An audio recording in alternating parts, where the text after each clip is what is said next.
Hi there! Welcome to the Parenthood and Relationship Podcast. I'm Markela Kaplani, a psychologist, a parenthood and relationship coach, and a fellow parent in the trenches. This podcast is all about helping you, the dads, in feeling appreciated for the role that you play, in reconnecting with your partners, and in decoding what she really wants so that you can have a thriving marriage, even in the midst of parenthood, which, let's be real, gets all of us. If you want to understand your partner better and build a stronger, more connected relationship, you're in the right place. And moms, don't tune out. This is your space too. We'll unpack the emotional ups and downs of parenthood so that you can also feel seen and understood, and maybe even share a few aha moments with your partner.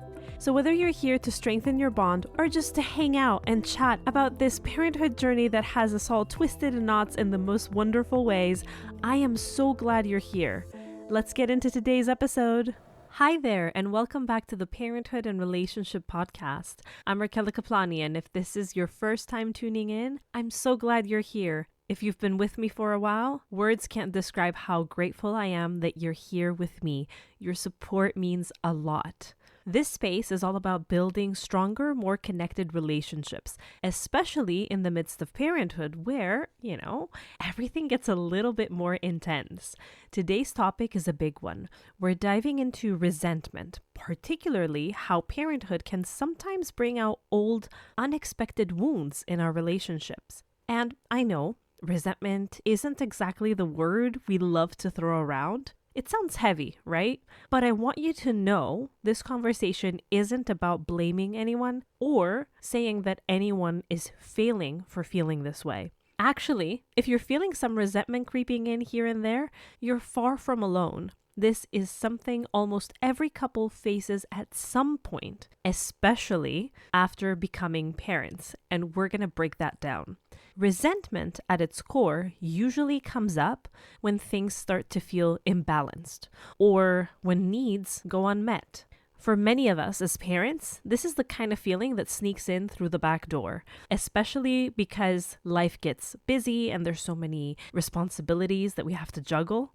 You might find yourself wondering why certain things bother you more than they used to, or why you feel frustrated over things that seemed easy to brush off before. Maybe you didn't even notice them. And if we're being honest, it's tough to admit that these feelings are there because they don't align with the kind of partner or parent that we want to be. But again, although you may look around and see what appear to be extremely happy couples, and maybe they are, hopefully they are, but you don't know whether they've been through a phase just like yours. And you may feel like you guys are the only ones who are so affected after parenthood. Let me tell you that this happens to so many couples. Resentment in relationships is surprisingly common. The goal, however, is not to let it fester. So I want you to normalize the fact that you may be feeling this way, or that you may be realizing that your partner feels this way, or that both of you do. But we don't want, at the same time, to let resentment fester. Because according to the Gottmans, if you don't know them, I'm talking about John and Julie Gottman, who are top experts in relationships. And I will write their names down in the show notes for you if you haven't heard of them and you want to Google them or buy their books. They find that resentment can play a pivotal role in whether a couple will make it or not. Now, having said that, I don't want you to worry, okay? I sound a bit contradictory there, don't I? But hear me out. Resentment doesn't have to be this dark, heavy cloud over the relationship. Think about it as a signal that something needs attention. A nudge from your inner self that says, hey, this part of me needs a little more love. We're going to unpack what might be causing these feelings, where they're coming from, and most importantly, how you can work through them to feel closer and stronger as a couple. Namely, we're looking at why resentment shows up so often in parenthood specifically, and why it's not a sign that anything's broken. Moreover, we'll discuss how parenthood can trigger old wounds, things that you may not realize that you're even still carrying. And finally, we're going to explore some simple, practical ways to work through resentment together so that you can get back to feeling like you guys are a team. Just a heads up though, we're going to keep things real here. This episode is for husbands and partners who want to understand what's going on, who want to show up for their partner even when things feel challenging.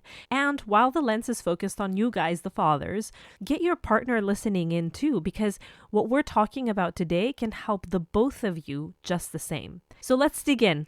I hope by the end of this episode, you'll see that resentment isn't the enemy. It's just a reminder that as partners and as parents, we're carrying things that deserve a little more understanding and care. All right, so let's start by talking about what resentment actually is. When we hear the word resentment, it can sound intense, maybe even harsh, but it really is just a feeling of frustration and bitterness that builds up over time when something feels unfair or when our needs go unmet. Try to imagine it kind of like carrying around a backpack with a few small stones in it every day. At first, those stones aren't all that heavy. Maybe you don't even notice them. But after a while, as more get added, that backpack starts to feel really heavy. And suddenly, every step becomes a little more exhausting. You may have heard of a similar analogy where if you hold a cup of water, it really doesn't seem all that heavy. But if you keep on holding that cup of water, especially if you have your arm extended, even though you may not be adding any more water, it starts to feel heavy with time. So in the backpack analogy, even if no more stones are added, the fact that you keep on carrying that backpack, it keeps on weighing on your shoulders for an extended period of time. That also increases the level of heaviness that we feel. So even if resentment doesn't build up over time, if it is there and we just allow it to sit in the background, it simmers and it does paint our experience. It does affect how we feel and so how we show up. So why does resentment pop up so often in parenthood, you may think? Well, becoming a parent is a huge life change, and with it comes a massive shift in responsibilities, expectations, and even identity. There are more demands, less downtime, and a whole new level of pressure to get it right. And let's not minimize the fact that we're not exactly working with a ton of sleep here. All of this makes it easy so that little frustrations turn into resentment. As I'm talking, and as you may be processing all of what you're hearing, you may be thinking about the last time that you guys argued about splitting the chores or who changes the diapers. And although these can definitely be part of your or her resentment, the true cause of resentment runs deeper. It's often about feeling like one person is carrying more weight than the other person, or that certain needs like appreciation or support or just a moment of quiet downtime aren't being met. And when those needs aren't recognized or validated, even the most loving partners can start to feel like they're carrying a hidden burden. For any moms that are listening in, I think you know exactly what I mean. When we carry all of these unspoken frustrations around, it's easy to end up feeling not just tired, but a little bit invisible. And so dads, this is what's going on for her. When the responsibilities start to exceed what we can handle, it can become about keeping score. This is completely normal. To an extent, we've all been there. But while it may make sense to make a list, whether mentally or literally, like I've seen couples show me, even if we split the list to actual tasks per person or equally energy-consuming tasks, the issue isn't resolved. And you may be thinking, yes, it's hard to truly measure how much mental and physical energy the tasks that I do require so that we can accurately allocate them. You might rightfully say that certain tasks are all-consuming and cannot be allocated to the other partner. So I'm thinking breastfeeding, for example. You can't give that away if you're a woman, but there are many more such examples depending on each family's situation. And so yes, that's right. But that's still not the main reason for the heaviness and the resulting resentment. And that's actually a good thing, because when we work on the root of the issue, the inevitable inequality that you will find here and there, so long as we make an effort wherever we can to reconcile it, will not be such a definitive factor as it relates to our relational and marital satisfaction, to the resentment we may or may not be feeling. So, working through resentment is about finding a way for both partners to feel valued and supported. Because, dads, I know you feel the pressure too. Parenthood brings a whole new level of responsibility, and it can make anyone feel a little stretched thin. And a lot of fathers describe not only being tired, but mainly feeling as though they're not enough, as though their contributions aren't appreciated or seen by their wives, as though they are left on the sidelines, missing the tenderness, the attention, the affection, the admiration they used to enjoy. Here's the thing. Resentment usually doesn't come out of nowhere. It's often a sign that something is important to us, like feeling appreciated, supported, or seen is going unaddressed. In other words, resentment can be a signal, kind of like a check engine light in the relationship. When we feel resentful, so when the light goes off, signaling resentment, it's our mind's way of saying, hey, something here isn't working for me. And often it's connected to needs that we might not be fully aware of until that tension starts to build. So instead of seeing resentment as something inherently negative, we can see it as not only a signal that we need to work through stuff, but also a signal that we still care enough about this relationship that we haven't become indifferent about it, so much so that we feel resentful that we can't be at the place that we want, that we deserve, not as individuals only, but as a couple. Now, I get it. These conversations can feel tricky. No one wants to admit that they feel resentful because it can feel like, oh, I'm being ungrateful, or maybe I'm going to be perceived as too sensitive. But let's drop that judgment. There's nothing wrong with recognizing that things are feeling out of balance. Resentment doesn't mean you're ungrateful.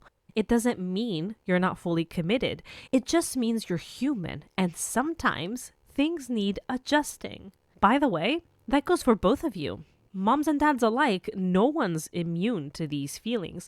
And the more we can recognize them without guilt, the easier it becomes to do something about them. So with that foundation, let's take it a step further.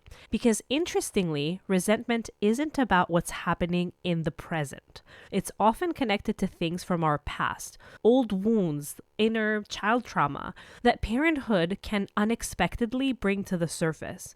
And the more we understand this link, the easier it is to move past resentment and find real, lasting support for each other. So why does parenthood specifically have this uncanny ability to bring up things from our past? Things that we might call old wounds? There are experiences, feelings, or even insecurities that we may think we have left behind us, that we may even think we have worked through already. But then suddenly, in the middle of our parenting journey, they start to creep back in. Sometimes, or most times, without us even realizing it.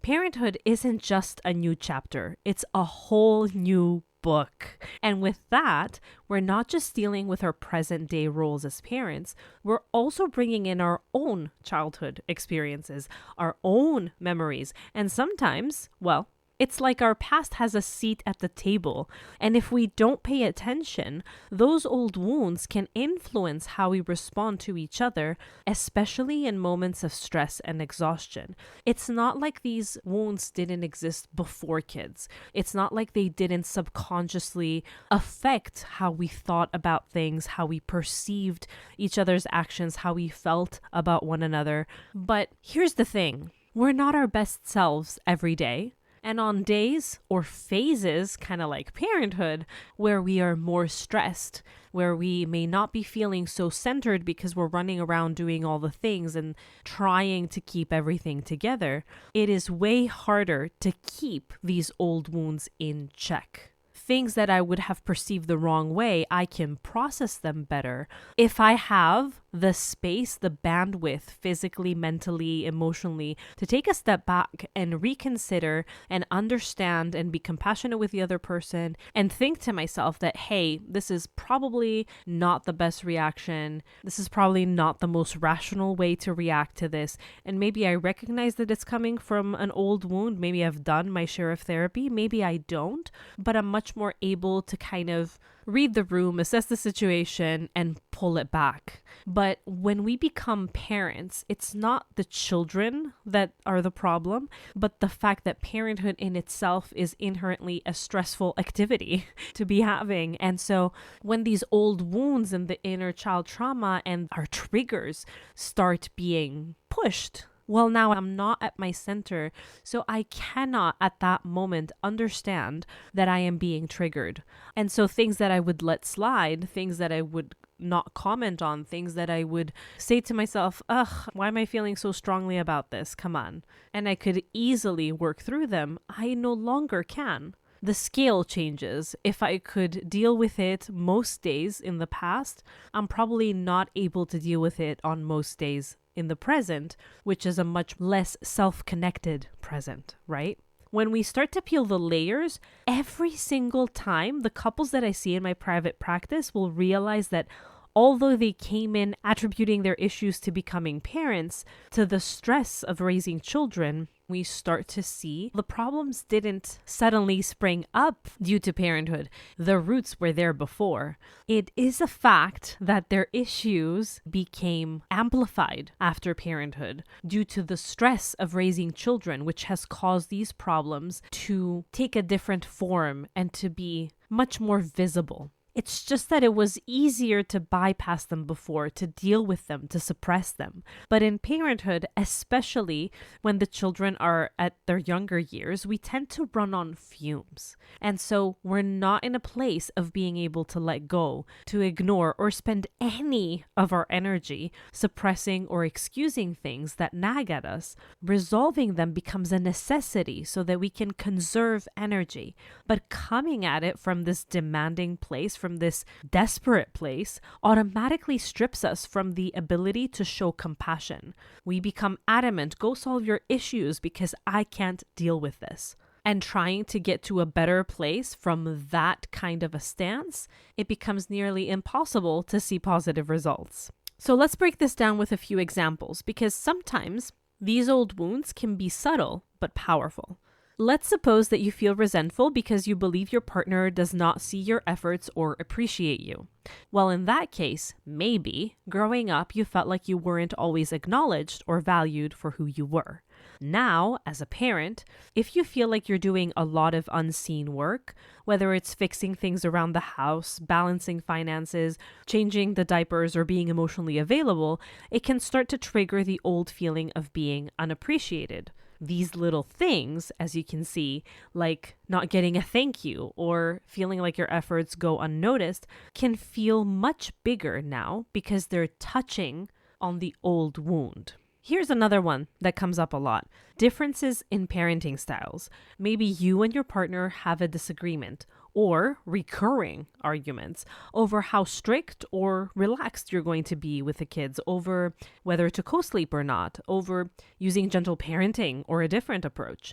If you grew up in a very strict household, or on the flip side, if you grew up in one that was pretty loose with boundaries, and if that was something that was painful to you in one way or another, then being with a partner who displays parenting choices that are similar to your painful childhood upbringing may trigger memories and the strong resolution not to repeat what was done to you. So then in that light, getting your partner to follow your way becomes a life or death matter, rather than a discussion about how do we want to raise our children. It's natural to feel triggered if you sense a pattern that reminds you of experiences of any sort that activate your inner child's grievances. These moments can make you feel like you're reliving old dynamics, even if they're playing out in a totally different context. And of course, there's the pressure to provide, to protect, and to be enough as a parent. Many of us grew up with strong messages about what it means to be a good father or a good mother, or what success should look like. So if you feel stretched thin, worried about how you show up as a parent, stressed about finances, or feel like you're falling short in one way or another, it can touch on those deep-rooted fears of not being enough. Even if it's just one rough day, that feeling can get amplified because it's tied to a wound that's been there for a long time. Now, these are only 3 of the most common issues that I tend to run into with couples. There are several more, but what I'd like you to know is that childhood trauma, old wounds, or even old grievances, no matter how much time has passed or how settled they may feel, they can resurface for any of us. Parenthood is beautiful and it brings out strengths we may not even have known we have. But at the flip of the coin, it can also bring out our vulnerabilities. And that's not a flaw. It's the human experience. So before moving on, I need you to know that the fact that these old feelings come up doesn't mean there's anything wrong with you. And it doesn't mean that there's anything wrong with your relationship. It doesn't mean that you chose the wrong partner to start a family with. It just means that there are parts of you that still need a little bit of extra understanding and compassion, especially from yourself. So how do we recognize when something in the present might be triggering an old wound? A good first step is to notice moments when you feel an unexpectedly strong reaction to something that on the surface seems minor. Maybe it's a feeling of frustration, sadness, or even defensiveness. Ask yourself, is there anything about this situation that feels familiar? Does it remind me of something that I felt before? It's not always obvious, but with practice, you can start to see those patterns and gently acknowledge them. If this is not necessarily very clear, and if maybe you feel like there's a step before that that's missing, maybe an example from a couple that I was seeing is going to help. The father, let's call him Greg, was expressing how he is done with his wife telling him what to do and how to do things. He attributed a lot of his anger about this to her tone, which he deemed condescending. Now, his wife, let's give her a name as well, shall we? Dorothy. So Dorothy admitted that because she had gotten sick and tired of repeating what she perceived as simple directives to him, she was indeed sometimes strict and even sarcastic in her approach. Making a parenthesis here, she was also very resentful. Because from her perspective, she was selectively giving him things to do that she thought would be manageable when she felt that she was otherwise holding down the fort, doing much more difficult things without complaining, quote unquote, like he did. But closing the parentheses, I want to focus on Greg's resentment as the example for now. So he was right. Dorothy was often condescending. And that would trigger all of us, yeah? Would all of us respond with rage? Some would, some wouldn't. And I'm not pointing this out to shame Greg or anyone listening who may be infuriated by their wives being condescending, by their husbands being condescending. I am pointing it out because this is the way to assess whether our reactions are actually warranted or they may be stemming from a triggered reaction. When we experience a very intense reaction, even if it's regarding a topic that we believe would offend just about anyone, it's a sign that there is a deeper, usually quite old, wound that's there. After pecking at this with Greg, who really wanted to be the best husband for Dorothy, he wanted to be who Dorothy wanted, the husband that he himself said that she deserved, a husband who would not snap or yell at her. Well, after peeling those layers of resistance, he started to question, what does it say about me when she speaks to me in that tone? What do I believe she is feeling or insinuating about my character? How, in other words, am I insulted? These are the questions that I invite you to ask yourself as well.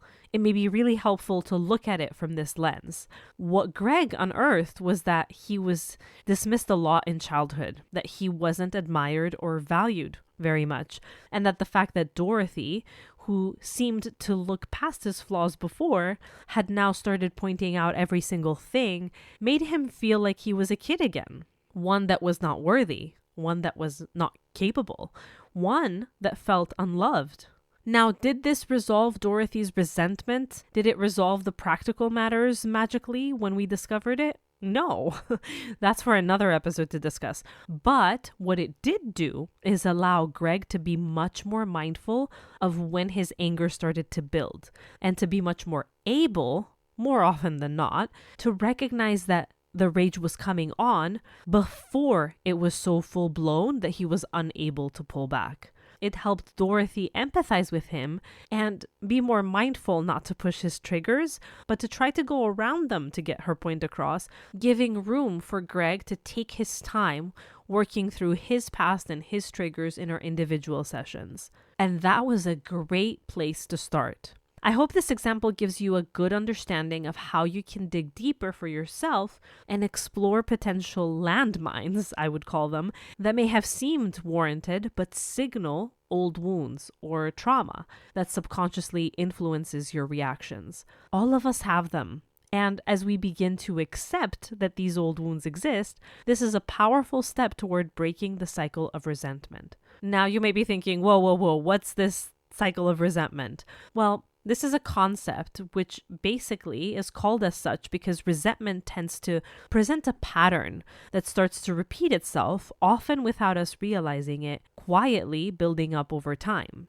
If left unchecked, it can become a regular presence in the relationship, affecting how we see and respond to each other, ultimately leading to the breakdown of our bond.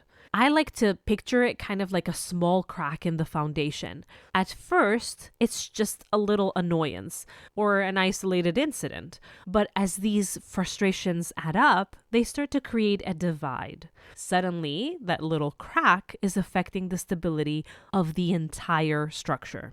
So here's how the cycle typically plays out. First, a need goes unmet or a boundary gets crossed. It usually starts with something small, like maybe a need for some support, some appreciation, a feeling that something gets taken for granted. Or maybe it's a boundary that is crossed, like one partner taking on way more responsibilities that they can handle, and another one not swooping in to take some of that load. This moment may feel minor at first. It may feel like something that I can excuse, something I can get past, I can power through and get over it, but it creates a little point of frustration. Next, this frustration turns into resentment. Over time, if this frustration keeps happening without any real acknowledgement or resolution, without it being communicated in a safe space, because maybe we communicated, but then there's a pushback from our partner, and so it doesn't actually get resolved, then this turns into resentment. What once felt like a one-time irritation now feels like a recurring problem and something that stigmatizes the way that we view our partner. It starts to characterize them. It's no longer about that one task or that one comment. It starts to feel like a pattern, and that's where resentment really takes root. Then, resentment begins to affect interactions. It starts to influence how we see each other and how we communicate. Little things start to feel bigger. We might notice ourselves snapping or feeling irritated at things that wouldn't normally bother us. It becomes easier to assume negative intentions, to interpret actions through the lens of frustration rather than compassion. And if this goes on, it starts to feel like the relationship itself is defined by these moments. So if what is happening begins to be attributed to the fact that you are selfish, or that you don't care about me, that you don't love me, that you are self-centered, that you're inconsiderate, now every interaction is colored by that way that I view you. Everything that happens is first filtered through the question of, was this an inconsiderate response? Was this a selfish response? And more likely than not, because our brain looks to prove the hypothesis that we have formed, we are going to be seeing all the ways in which, yes, this is right. It was a selfish, inconsiderate, non-compassionate response from your end. Finally, without addressing the root issues, this cycle will repeat itself, reinforcing the idea that your needs won't be met or that things will always feel unbalanced. It becomes a little bit like an echo chamber, where each new frustration echoes the ones before it. The more it happens, the harder it becomes to break out of the cycle because it feels almost normal by this point. It's just the way that things are. The tricky part is that this cycle of resentment, though it's usually, if not always, unintentional, it can start to overshadow the good moments in the relationship. It makes it so much harder to see the positives, harder to laugh together, and even harder to feel connected. It's like there's this invisible layer of tension that colors everything, even if you're not talking about it directly. I describe it like wearing glasses where the lens has a negative filter and everything that we see is inevitably interpreted through this lens. And I want to emphasize that this is not about blame. It's about understanding how these small unspoken feelings can build up over time and start to shape how we relate to each other because they're shaping what we think of each other as people. So as you're listening, I would gently like to invite you to reflect on moments where you felt a bit of resentment, where there are unmet needs or little frustrations that started small but grew over time. Are there any patterns you notice in how things show up for you or how they affect your interactions with each other? Just taking a moment to acknowledge these feelings can be a big step in breaking the cycle. After all, the only way out of a cycle is to shine a light on it and to start creating a new path forward. Okay, so by now, I believe you have a very good idea about resentment, what it is, how it compounds, how harmful it can get, and how we unwittingly sustain it. Therefore, I think it's time for a drum roll. It's time that we look at how we break the cycle of resentment and how we start to heal together. The good news is that even small, intentional changes can make a huge difference. But just a note on intention here. These steps that we're going to talk about aren't about fixing each other. So it's very important that you go into this with the right mindset. This is not a total relationship overhaul. This is about creating new habits that bring you closer and help the both of you feel valued and understood. So step 1 will feel familiar. We have touched upon this already. It's recognizing when resentment is building up and acknowledging it. This can be as simple as noticing when you feel that familiar frustration and irritation and bitterness creeping in. Take a moment to name it and understand what's really going on beneath the surface. It might help to ask yourself, is there an unmet need here? Is there something I'm hoping for but not getting? Am I finding something that's happening as personally insulting or as a huge letdown, maybe? Often just putting words to it, either in your mind or sharing it with your partner if you wish, can take some of the sting out of the resentment. A tip here is to consider keeping a small journal where you jot down these moments of frustration. It's not about holding a grudge. You're not writing them down so that you can use them in the next argument as your proof of fact of things that are an insult to your name. It's about creating a record that you can reflect on. Patterns tend to emerge when we can look back at these moments. And so you might be able to use this to start to notice themes around what triggers these feelings for you. Also, writing it down is part of acknowledging the feeling, and it starts to take away the power of this need that we have to dismiss it, of the shame that we put ourselves through for feeling this way. And it actually just lets us take a step back and look at things more objectively and less emotionally, which we want in this case if we want to understand where our resentment is coming from. And that takes us to step 2. Once you've acknowledged the feeling, the next step is to explore where it's really coming from. This is where we go a little deeper and we look for connections to these old wounds that we talked about earlier. Ask yourself if the situation that triggered your resentment reminds you of anything from your past, or if it taps into a deeper feeling of being unappreciated or unsupported. Remember, the root cause is often something that's bigger than the small moment that triggered it. Maybe it's about wanting to feel valued or admired, to have a little bit more freedom, or to feel more connected. When you understand the true source of your resentment, it becomes easier to communicate it with your partner in a way that goes beyond the day-to-day frustrations. Those things that may seem irrational if we don't know what's really the root cause of our reaction. For example, let's say you feel resentful about always handling the bedtime routine. Ask yourself, what about this feels unfair to me? Maybe it's less about the routine itself, and you might actually, in the end, find that you just love doing it. It could be way more about wanting acknowledgement or the sense of shared responsibility, the sense that it's not taken for granted, and I could ask you to do it, and it would be okay and not frowned upon. And then when you have that, you no longer necessarily would need it or opt in for that on most days. Now, step 3 is all about communication.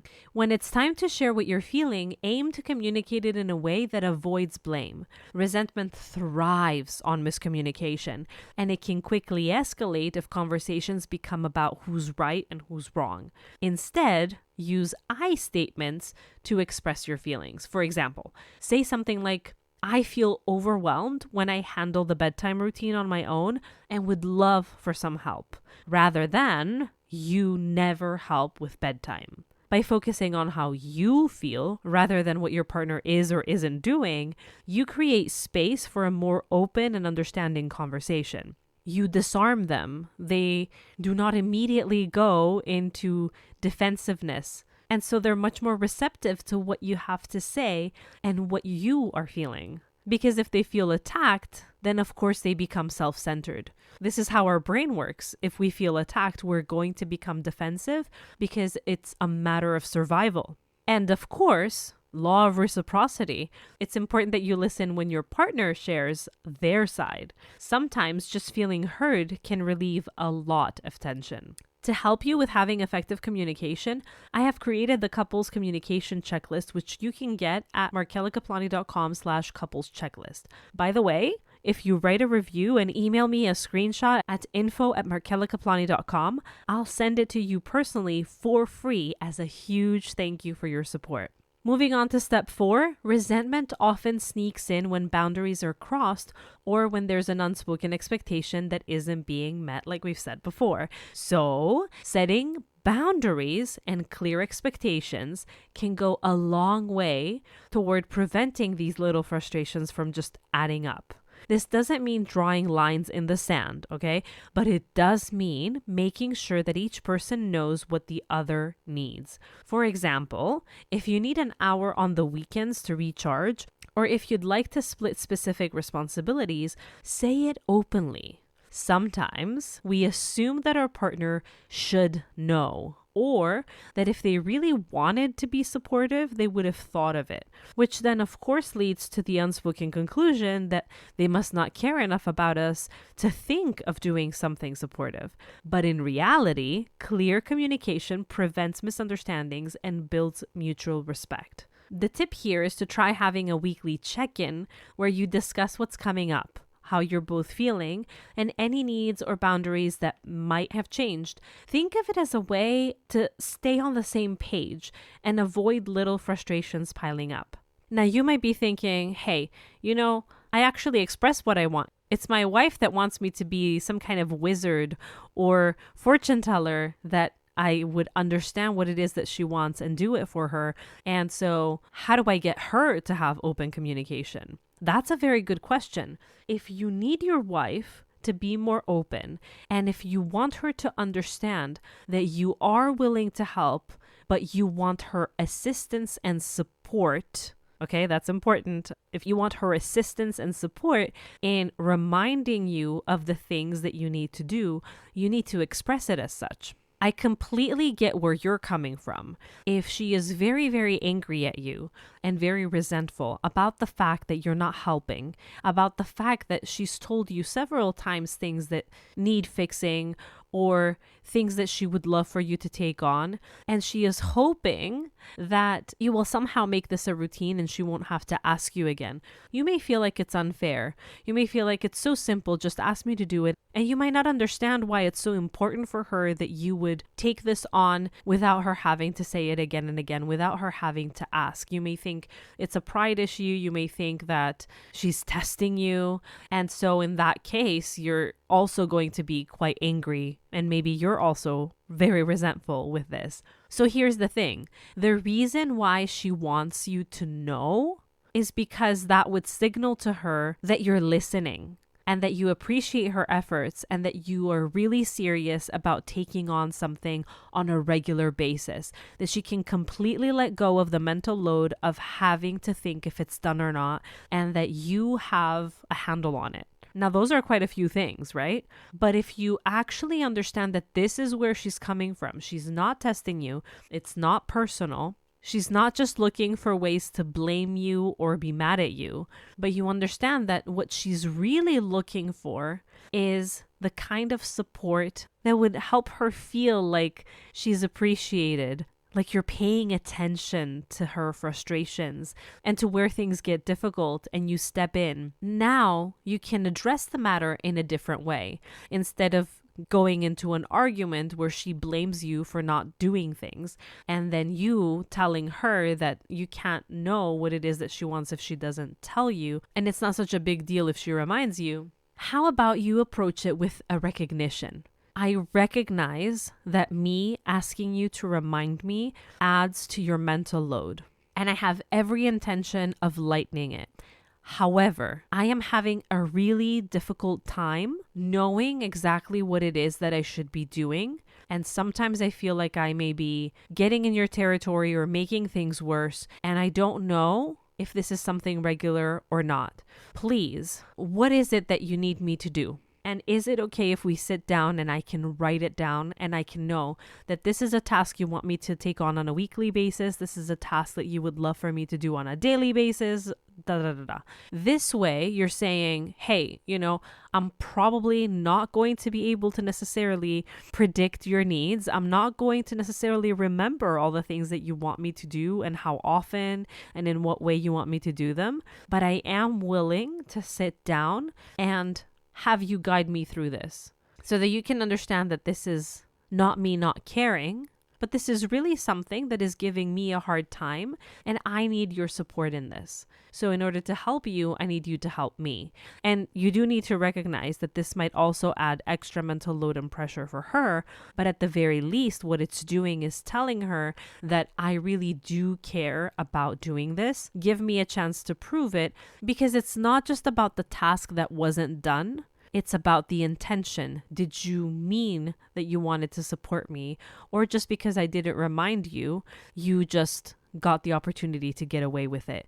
And you want to make sure that you answer to that you don't get offended and think that she's thinking of you as irresponsible or unsupportive, but that you understand that what she's looking for is that you have the true intention first and foremost to care for her. So show her that you care instead of get triggered thinking that she believes you're inconsiderate. And as a last step, it's essential to prioritize not only your connection as a couple, but also your individual self-care. Resentment often builds up when we're running on empty and we're giving our energy to everyone else. By making time for yourselves and for each other, you're actively refueling and reducing the chance of burnout, which is a breeding ground for resentment. Reconnection doesn't have to be a grand gesture.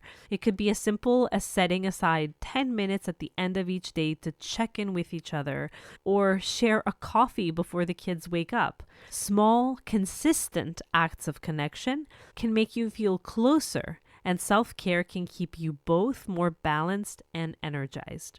It's important that before we start to reconnect to the us, that we also make sure to start to feel like me again. So I recognize that each of these steps might feel small on its own, but together they can make a powerful impact on your relationship. Breaking the cycle of resentment is about little moments of understanding, respect, and mutual care that add up over time. Kind of like resentment has added up over time, right? When both of you feel heard and appreciated, resentment has far less room to grow. And before you go away, I want to reiterate that no relationship is free from challenges. Resentment and old wounds are part of the process for many couples, but it's how we respond that makes the difference. By focusing on growth and understanding and empathy and compassion, you create a space where both of you can heal and reconnect in a meaningful way. Thank you so much for being here today and for sticking with me through this conversation. We've covered a lot, everything from understanding what resentment really is to how parenthood can bring up old wounds and practical steps that you can take to break the cycle. Working through resentment and supporting each other in this way isn't easy, but it's one of the most worthwhile investments you can make in your relationship. If this episode resonated with you and you're ready to take these insights further, I'd love to invite you to join my Reconnect with Her challenge. It's a 7-day experience designed for you, the man and husband who cares about reconnecting with his wife, spouse, partner, revitalizing the relationship, and creating habits that support a thriving bond, even in the midst of parenthood and its many demands. You'll find the link in the show notes with all the details. Thank you again for being here, for showing up, and for being willing to work on yourself and your relationship. It's not about getting it all perfect. It's about making the effort, bit by bit, to grow together. I'm so grateful to be on this journey with you, and I can't wait to see where it takes you. Until next time, keep building that connection, keep showing up for each other, and remember, you're not alone in this. Take care, and I'll see you in the next episode.